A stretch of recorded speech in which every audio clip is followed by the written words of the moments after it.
ছোট্ট একটা গল্প বলি। সচিন টেন্ডুলকার, ওরে বলে ও হচ্ছে ক্রিকেটের ফাদার, সচিন টেন্ডুলকার। তো এই সচিন টেন্ডুলকার কে আউট করছে অস্ট্রেলিয়া, তখন ফার্স্ট ম্যাচ খেলতে সে বেসবল, সে বোল্ড করছে সচিন টেন্ডুলকারকে, বোল্ড করছে।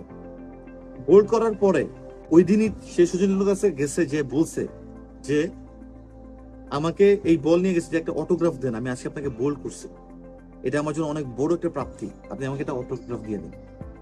ভালো মনেই গেছে, ভালো মনেই গেছে।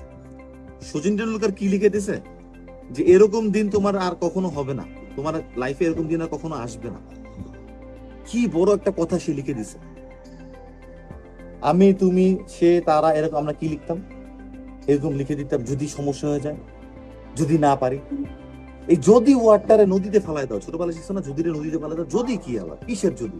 কোনো যদি ফদি নাই, কিসের যদি? যদি বলে কিছু নাই, হবেই ইনশাল্লাহ, হবেই ইনশাল্লাহ।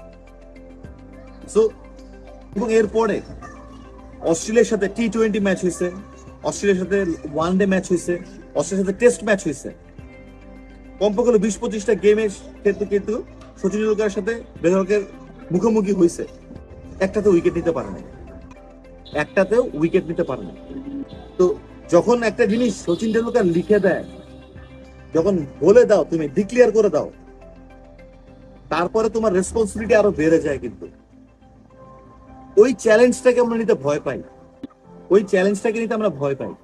আমি যদি এখন পাবলিকলি বলি, ধরো এই যাও, আমি আর মনে করো যে ধরো বড় চুল আর রাখবো না, পাবলিকলি আমি বলে দিলাম, সবাইকে বলে দিলাম বড় চুল আমি আর রাখবো না। এরপরে আমি বড় চুল রাখার সময় আমি 10 বার ভাববো, আমি কিন্তু এটা ডিক্লেয়ার করে দিছি। আমি পাবলিকলি বলি এখন থেকে আমার ওয়েট, ধর আমি ওয়েট কমায় ফেলবো আরো 10 কেজি, বা আমি এটা করে ফেলবো, যাও আমি নেক্সট পরীক্ষাটাতে আমি দেখাই দিব। যদি আমি এটা বলি, আমার কিন্তু চ্যালেঞ্জ বেড়ে যায়, আমার কিন্তু রেসপন্সিবিলিটিস বেড়ে যায়। কিন্তু আমরা এটা করি না, নিজেকে বেস্ট ডিক্লেয়ার করি না। কারণ কি?